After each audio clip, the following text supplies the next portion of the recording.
people that are dismissive avoidant also typically tend to have some sort of trauma as a child. And although I had an amazing childhood, but the huge trauma that stands out would have been the massive loss of my dad at 12 years old.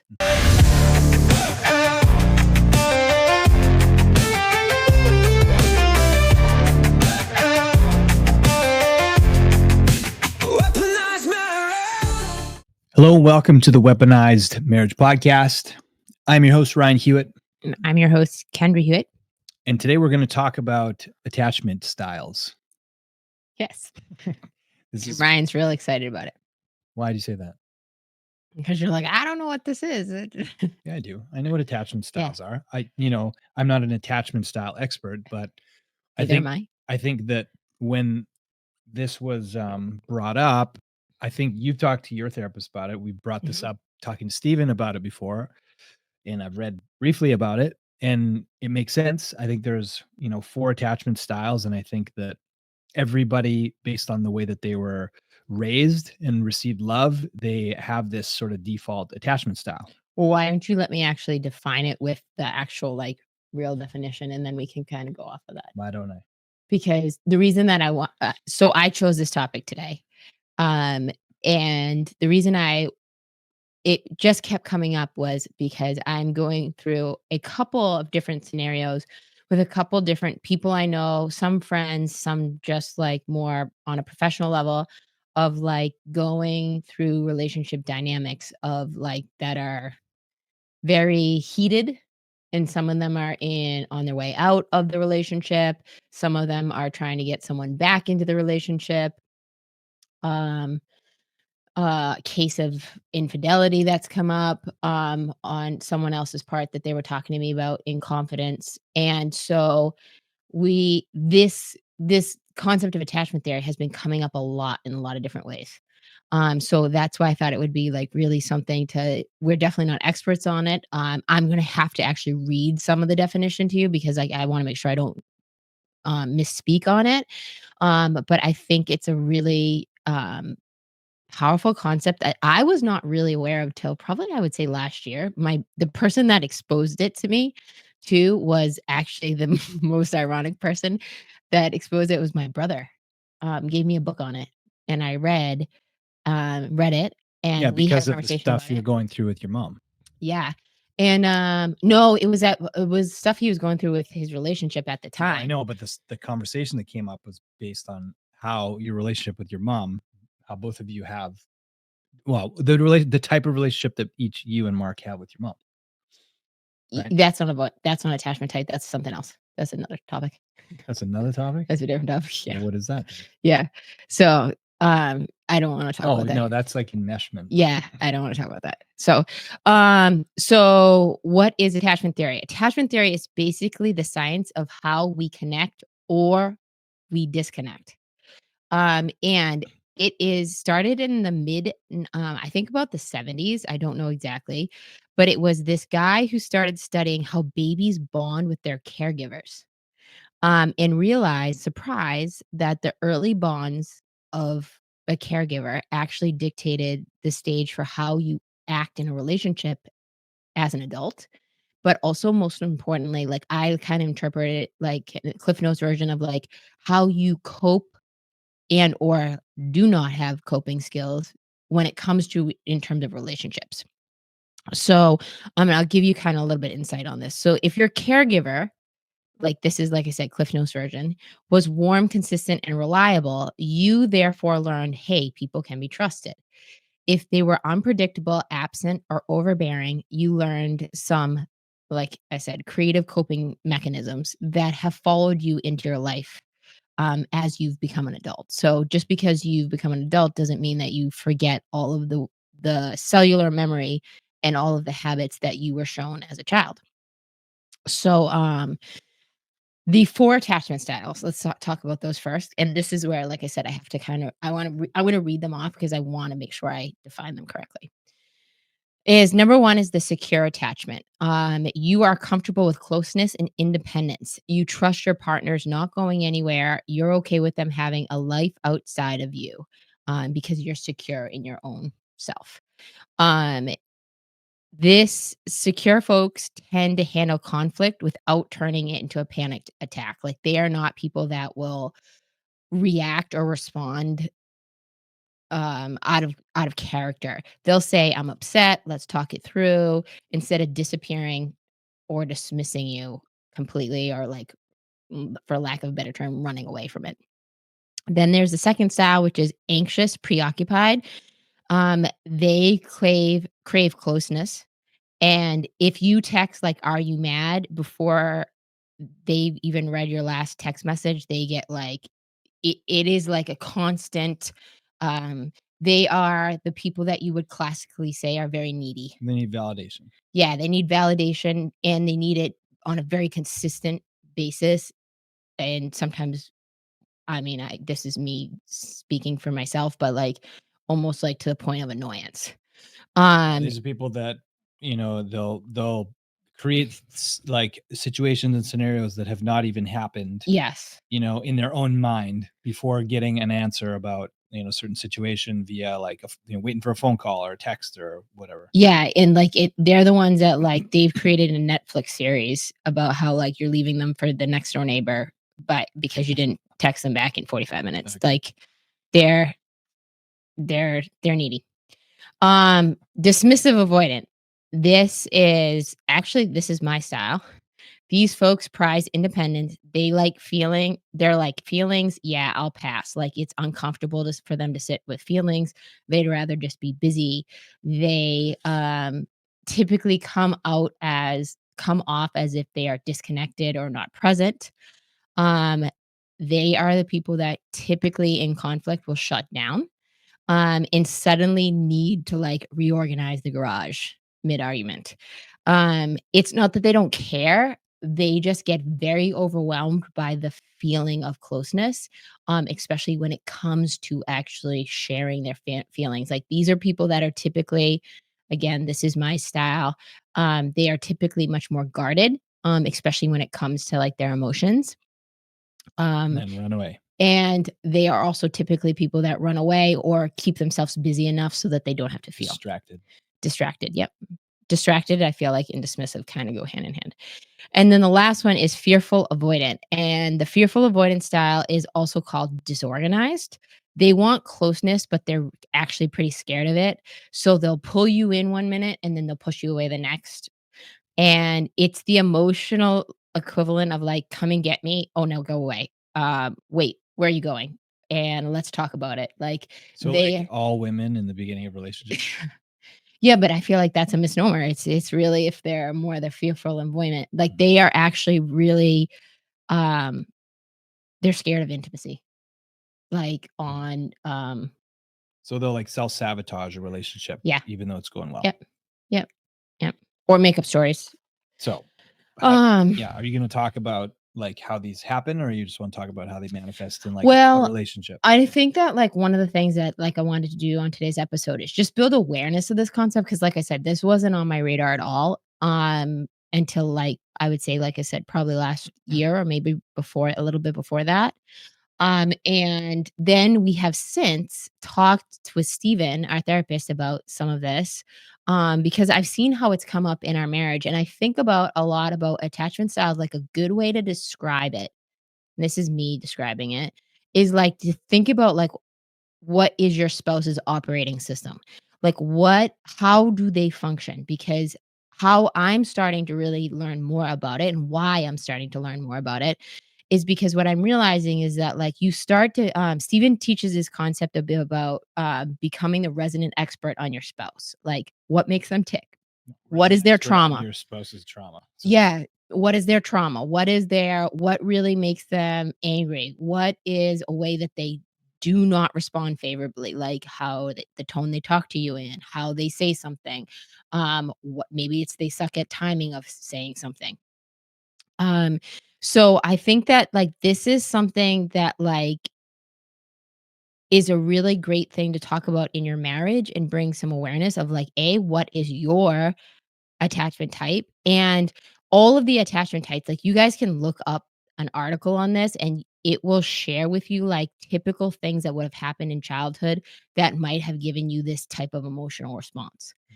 And one of the things I think is, like, really critical to, like, marriage in general is, like, always, like I said, knowing your spouse's trauma or things that make them tick, because unless I mean, I guess there are some people like this. There are some people that like to poke the bear. I am not one of those people. I don't like to poke the bear. I wanna know more about, like, how do I keep the bear happy? Um, and Because you like to avoid conflict, that's right, which is also, like, part of the avoidant mentality, or emotional response. yeah, but So that's not just avoiding conflict that's like, um, I guess, unnecessary conflict, that's avoiding conflict that's sometimes necessary, right? Like like confronting something that has to be addressed. yeah, and we've talked about this before, just, like, in terms of conflict styles, like, you're a pursuer, and I like to just, like, shut down, like, that's my kind of go-to, that's how I process, like, I need to go inside and be like, "What is going on here?" Versus, like, you're like, "Hey, let's talk about this right now, let's solve this right now." And I think that this is, like, a really, like, good thing is too, is, like, this is an opportunity for you to say, like, what stimulate a conversation about what makes you feel disconnected from your spouse Yeah, so and it's what makes you feel connected to your spouse. okay, so instead of, like, trying to teach this, why don't you tell me real world, like, how does this apply to our marriage?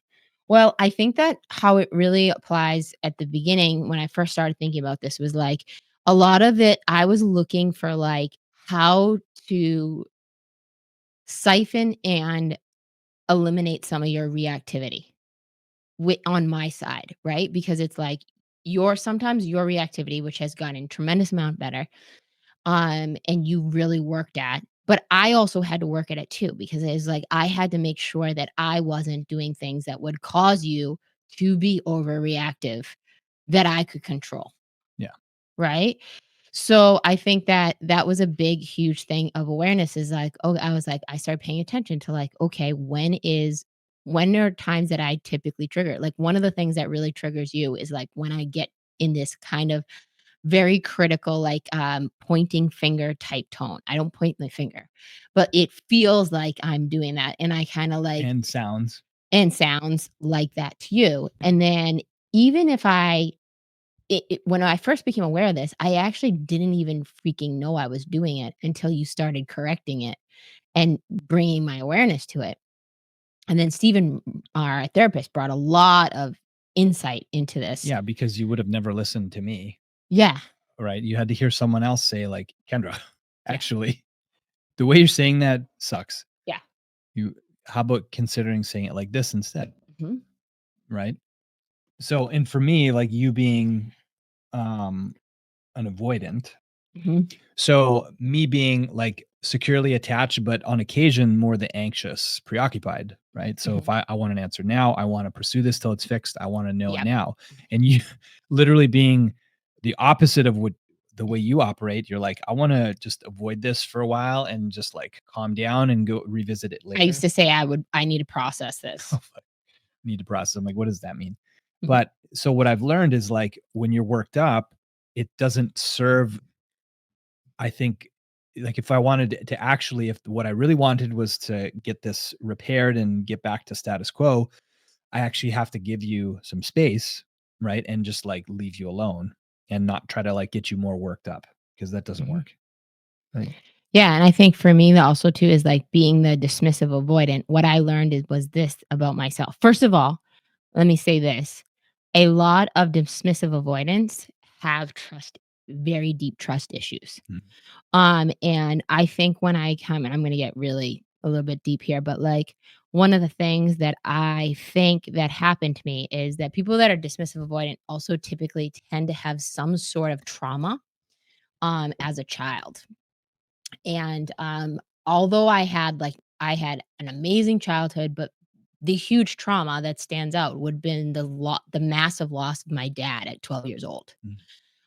And dismissive avoidance tend to, um, on a very, very deep level, they are not necessarily aware of it, tend to really crave safety because they didn't have safety as a kid in some capacity, usually from some trauma, is my understanding of it. So, and whether that's a parent leaving and in whatever way they leave, right? So what I started to realize as I started to learn more about this is that like my dad dying very suddenly started to stimulate, which was might have already been there, some very deep trust issues. And then I look at our marriage and I was like, oh my God. I was like, and I look at like some of my relationships I had before Ryan, like the difference, like some of them, and then the ones that I can kind of pinpoint that I felt really safe with that person versus ones that were definitely not as safe. And I mean, not on a physical level, on an emotional level.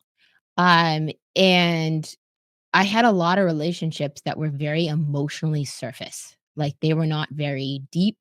Primarily because, like I said, I didn't really know how to access that part of myself. And then I think back of like when 2015, so 10 years ago now, when we started having some challenges. And then I think about like some of the layers that made me lose trust in our marriage and about how it was so this has been really insightful for me to start to see that this is an issue that I have to constantly work on or challenge for me that I have to constantly be aware of like because I go one end of the pendulum to the next and meaning I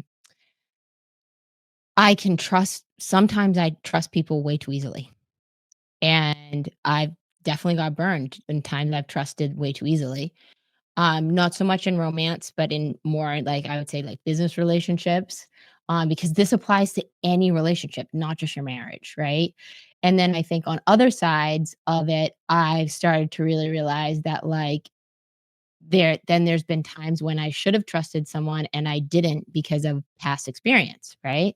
So being the dismissive avoidant is like knowing that the root of my wound that is always going to be continually being opened up for me to be able to explore how it can be healed is my what Stephen calls our psychic wound, right? We're always kind of reopening this wound is for me about safety, Mm. right? So one of the ways that I think that a concept like this really applied to helping us in our marriage was that I started to realize is that like I started to figure out what did I need to do to feel more safe with you? Mhm. Because when I feel more safe, you feel that I'm more emotionally open Right. and that emotionally openness makes you feel more connected to me. Yes. And you definitely didn't, I need to turn on the AC. 'Cause it's Yeah, I think that, um, that's really helped, like, I think the thing that helped this the most was, like, I think I'm the one who's fucked up the most, like, overtly. Like, let's call so there's 2 types of sins, right, if you will. You mean There's in our marriage or yes. like So in well, in life, really. yeah. So, like, there's sins of or there's yeah, sins of commission where you're outwardly doing things that are wrong, Yeah. but then there's sins of omission. And I think where like I took all the responsibility for all of the sins of commission, all the things that I fucking did or didn't do. Mhm. But then on your part, I feel like you took a lot of responsibility over time for like the sins of commission. In other words, the Mm. things that you failed to say or failed Mhm. to like Yeah. trust or failed to like let in, because Mhm. for like a lot of years, like you never let me in. Um, like especially emotionally, sexually, like a lot of that trauma, I think prevented you from even really realizing what that was costing you Yeah. until it like was about to cost both of us everything, Mhm. right? Yeah, and I think some of it was, like, some unconscious too is, like, I think of, like, several scenarios where, like, trust was definitely an issue, and then I got proved right that I shouldn't have trusted that person, and it made my Or just gave you more evidence it of like gave me how more you were evidence. right. Yeah. Yeah. Yeah. And it also kept me stuck in that pattern. So I think part of knowing your starting to learn more about like what is my attachment type. And there's no like, hey, my attachment type sucks. Just like No, personality, there's right? no perfect attachment. I mean, supposedly the match made in heaven is like two securely attached people who are like both independent but both secure in each other Yeah. and in themselves. But life doesn't work that way. No. So, I mean, not everybody is going to end up with like a securely attached person who's securely attached. I think that it's up to you to really understand each other's triggers and not just become aware of them, but also know how to like operate successfully with those, like in your communication style, and working together and parenting together, etc. Yeah. And I think I think that like one of the steps like in your marriage would be like just to start off with like with this is obviously figure out what attachment type you are. And you might be in a scenario where you might think you're one or the other, but it's just like number one, like in a Cliff Notes version, is like figure out what triggers your spouse. Like chances are you probably do know. Mhm. Like, and it's like, can you make a conscious effort not to trigger them in that way and or handle it differently when they do? Like I'm making a really conscious back to the condescending tone, right? Like the critical, we call it critical bitch Kendra, right? Reactive Um, asshole, Ryan. yeah, we literally, I mean, Yeah. I this think it's funny. we're being real and raw, but Yeah. that's what we refer them to. And Ryan was like, and I have given him permission to be like, you're being critical, bitch, Kendra. And it took me a while to get there. Trust me. And there are times when I admit that I'm being critical, bitch, Kendra, and I apologize after. More so ever than that. Yeah. And then there are times when I definitely call you reactive Ryan or reactive asshole Ryan is what I call you. Yeah, and I don't deny it when I Yeah. know I'm there. I'm like, And it "Yeah, I'm there." stops you in your tracks when I say that too, because you're like, oh, Well, I it's because it's am. not who I wanna be. Yes. And I don't want to be critical bitch, Kendra, either. Yeah, so, I mean, my triggers are yes. For whatever reason, like, let's say it's the way that I heard my mom Mhm. criticizing my father when I was young and seeing how that affected his confidence and how he showed up as a dad, even though he was like working his balls off, providing for the family, Mhm. like, and etc. Like that those are things that I think that like affect that emotion that comes up for me for sure. Um, and then also just like it just I lose connection with you when that happens Yeah. because I don't and I'm the opposite of shutdown. I'm like, I want to attack, Mhm. right? So when the attack comes out, that literally goes against what you need to feel Yeah. secure, right? Mhm. Because And feel safe. you need to feel safe and secure, but I'm like attacking you, like you call it yelling, and literally I'm like, I'm not yelling. And you're like, Which is even yes, more you hilarious. fucking are. I'm like, what? I'm like, do I need hearing aids? Like, I'm not yelling. But I'm sure if I had a camera on myself, I'd be like, oh, like Yeah. I think there's been times where I've heard myself like whether it was on audio or on camera or something like that, and I've seen the way that I've spoke to you or responded to you, and I'm like, wow, what a dick. Mhm. What a dick. Anyway, so that's not who I want to be. And I know that that's not who you need to be like Feel safe. a secure husband to be with. Right. So like your trigger is feeling emotionally insecure, like walking on eggshells. Like I'm worried that Ryan's going to like go sideways. He's not going to like this. He's going to be angry. Yeah. Right. So, Well, I always think about like the one thing that always comes up I think about is like how like went right before you come home and like usually like if you saw the house an hour before you came home versus like you walk in the door, it looks really different. Like especially with a kid in the mix, right? Or kids. So I think about this all the time is that like sometimes right before you come home I'll sit down and I'll kind of like do this like once over of everything.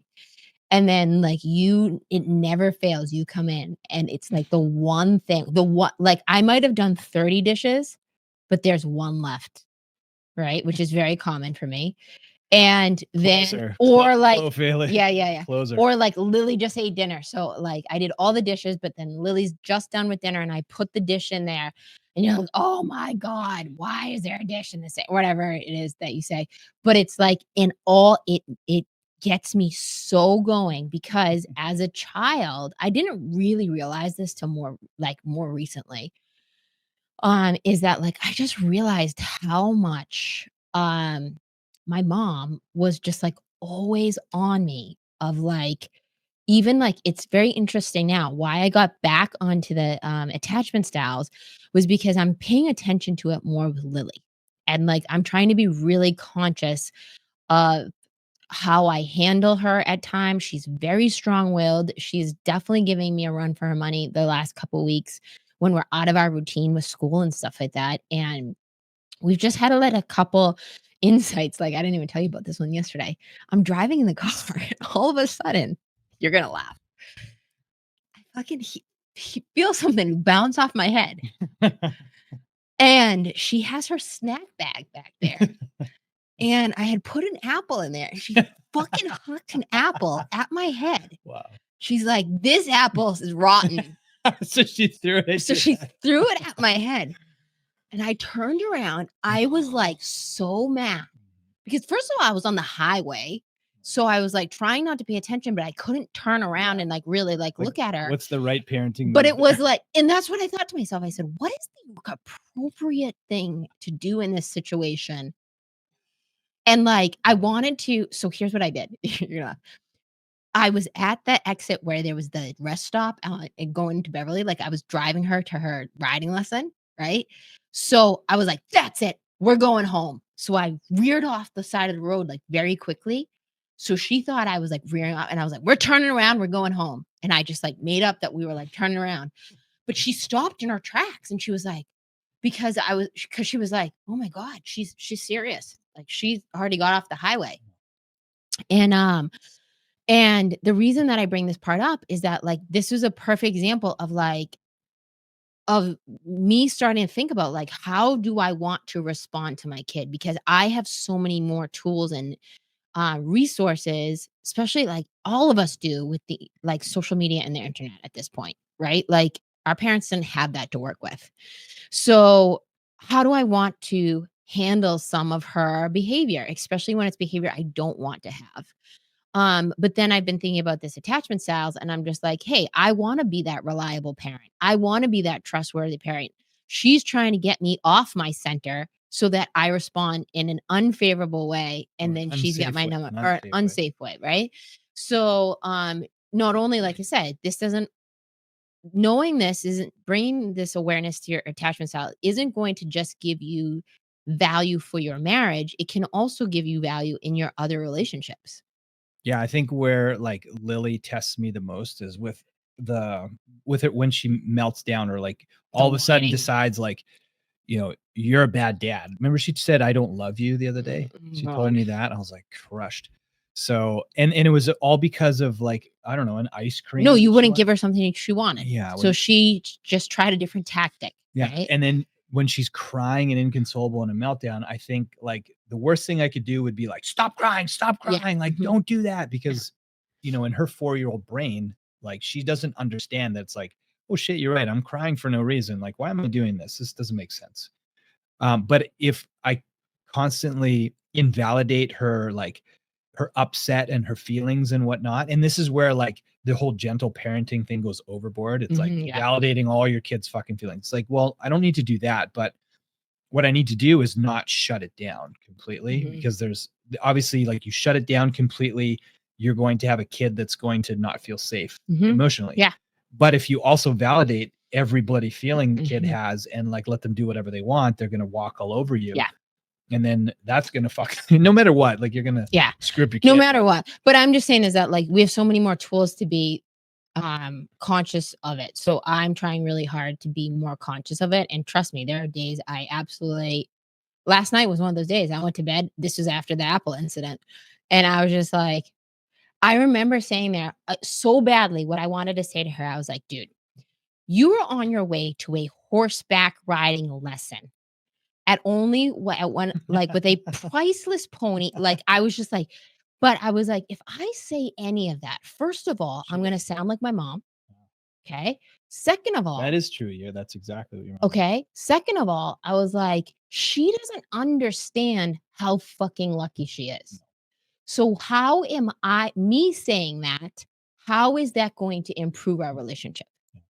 So instead of, and you should have seen when I pulled over, because I obviously had to pull over to be able to look in the back seat, and I picked up the apple, and I wanted so badly to Just just throw it at her. throw it right back at her. And I was like, and I put it down, and I just said, "Lily, we're going home now."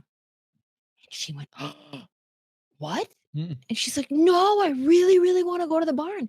And I said, "Well, then you need to eat your lunch, and you need to be happy with what you have."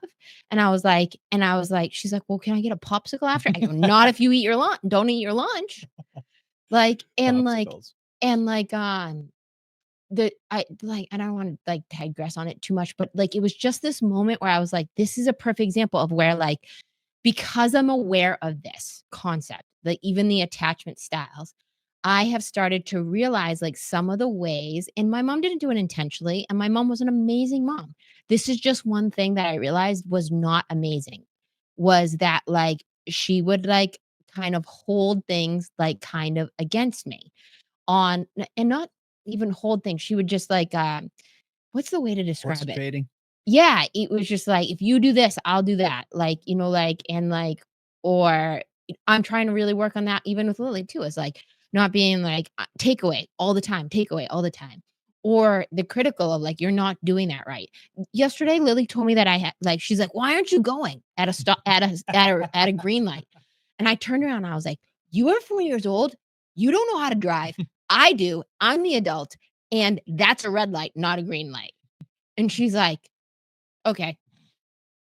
And, like but I was like, She "But" had no comeback. yeah, she had no comeback, and it was just like, all they're just thinking about, like, not only with your kids, but with your spouse, like, how can you reframe something that actually triggers the fuck out of you?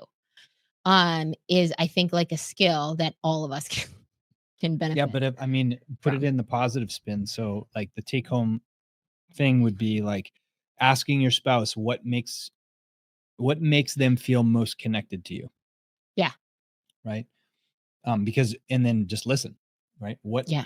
What makes you feel most connected to me? And No, here's the key. answer the question. No, hold on. The key is No, answer the question. no, the key is just to listen. Yes, so answer the question, I'll listen. Alright, what makes me feel the most What connected? makes you feel the most connected to me? When I feel safe, when I feel appreciated, um, would probably be my top 2 things. Yeah. And then what makes me feel most connected to you is when you are present with me and you're physically affectionate. You ask me no, Ryan. Yeah, but I mean, the thing is you minimize it, you joke about it, you like downplay it, but that's not okay. That's not like it is not okay. But here's the thing. What if I minimized or downplayed like appreciating you? I don't know what you're talking about right now. I'm just saying that you always like joke about how I need physical affection, Mhm. right? But that's what I need. That's how I feel most connected to you. Okay. Do you understand that? Yeah. Yeah, but I'm saying that you think it's funny and it's a joke, but it's not. I don't think it's funny or a joke. You do because you make fun of it all the time. Well, not really, but Yeah, you do. You're like, "Oh my god, I'm touched out. My kid wants to touch me, my dog wants me to touch it, and my husband wants me to touch him. I'm all touched out." okay, so the thing is to ask the person what they feel the most connected by and then not defend it or dialogue it. Yes, you're right. All right? Just listen and take it in, which is what you just said, but then you just didn't do that. No, I did. No, I listened to you, and then I had you listen And to then you mine. dialogued and defended what your response was. Okay, true. So that's not the exercise. Well, so I feel most connected to you when you're physically affectionate and present with me. Okay. That's what the other person says. Okay. There you go. I mean, just in that in itself, maybe you don't even know, like maybe your spouse doesn't even really realize that that's what you actually need. Well, and I feel like sometimes it feels like it's too simple. What do you think um how do you think Lily feels most connected to you or I? Well, right now, and this is where it switches over from like attachment styles to love languages because you're not going to know her attachment style right now, like because she's so young, right?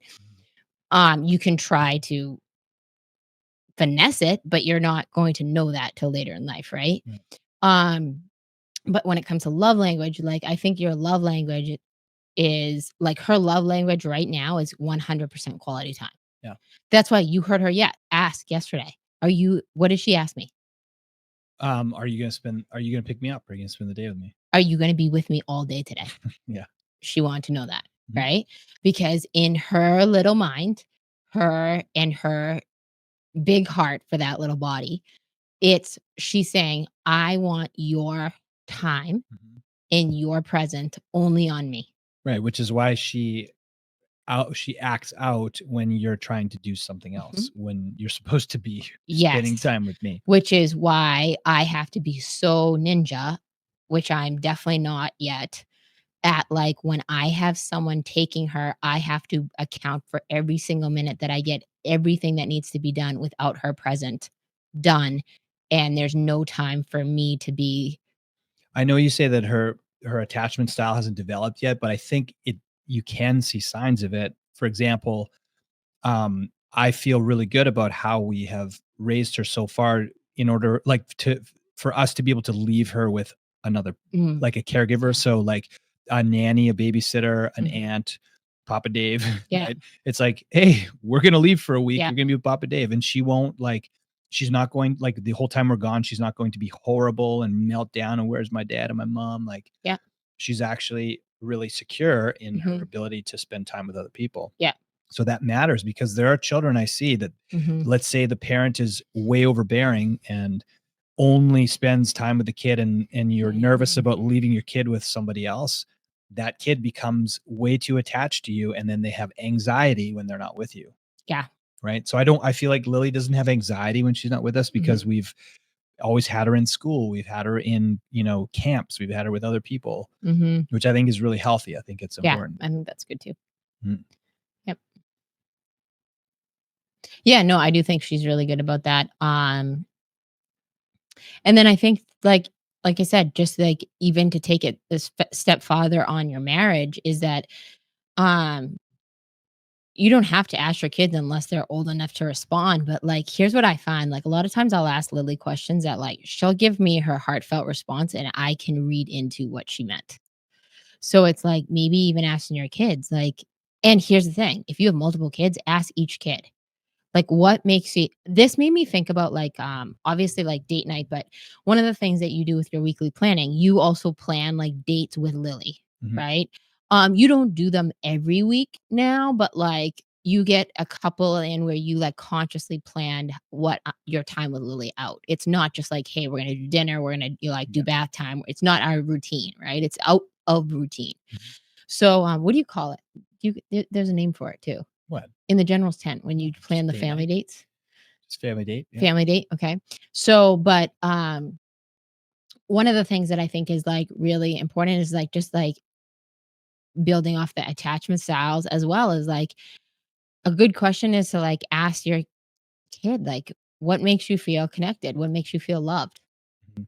I think when it comes to your spouse, what makes you feel connected is good, but, like, what makes your kid feel loved? And, like, teach them to start to be able to answer those questions because, like, if you can do that with your kids, then, like, chances are that your kids are going to bring that into their relationship. Well, they're just gonna be open and communicate about Yeah, it. and the reason I bring that part up is that, like, I think about a couple of the people that I know that are going through a really rough time in their relationship. Some of them are definitely ending. And one of the things that I think is really interesting when I'm having different conversations, whether it's a male or a female, is I'll ask them, I'll be like, well, how do you feel loved? And you would be shocked at how many people really actually don't know how to answer that question. Well, And I'm like, well, how do you think that person yeah. can How give could you they that figure if that out? you don't even know what the answer is yourself? Mhm. Right. So, like, asking your spouse, like, how do you feel really, like, what makes you feel loved? Mhm. I know when you first started asking me that question, like, I didn't really know how to answer that. No. It took me a while to do that. And, like, even when I say, like, I want to feel safe and appreciated, at that point, like, people listening to this right now, they're probably like, well, what does that mean? Yeah. Right? You and I both know because I've got better at defining what that means for you, and you've got better at knowing how to do it for me. Right. Right? But I think that that's a really stimulating conversation that you could have with your spouse is like, "Hey, how do you feel loved?" Not what's your love language, not what's your attachment style. What is like, how do I make you feel loved? That's good. And, then ask your kids, right? And because, like, let me put it this way, if your kid looks at you in the face what and if your kid says, says, "Oh, when you buy me stuff." then then gifts is their love language. Yeah. And it's like, now you're gonna prioritize. Maybe you're not gonna give them a really expensive gift every week, No, but Lily would maybe it's say a little bit Lily would say popsicles. How do I make you feel really loved? "Oh, when you get me popsicles." or she would say, probably right now, if I had to like, she'd probably say, like, making s'mores with you. Yeah. Like, because, like, but here's the thing, her quality time comes in because it's like, okay, when we're making s'mores, we're in front of the fire, we're gonna be present with her. We're not, like, jerking off and doing something different. Jerking off. Nice. Why don't you wrap it up with that, jerking off? You know what I mean? All right. So, if you like this episode and our tangent, on attachment styles, I encourage you to find out what yours is, see how it might be something that adds value to your relationship, with your spouse and or your kids and or just anybody in general. And as always, rate, review, and subscribe and share this with someone who might be able to benefit from it. And we'll see you next time on The Weaponized Marriage. See you guys.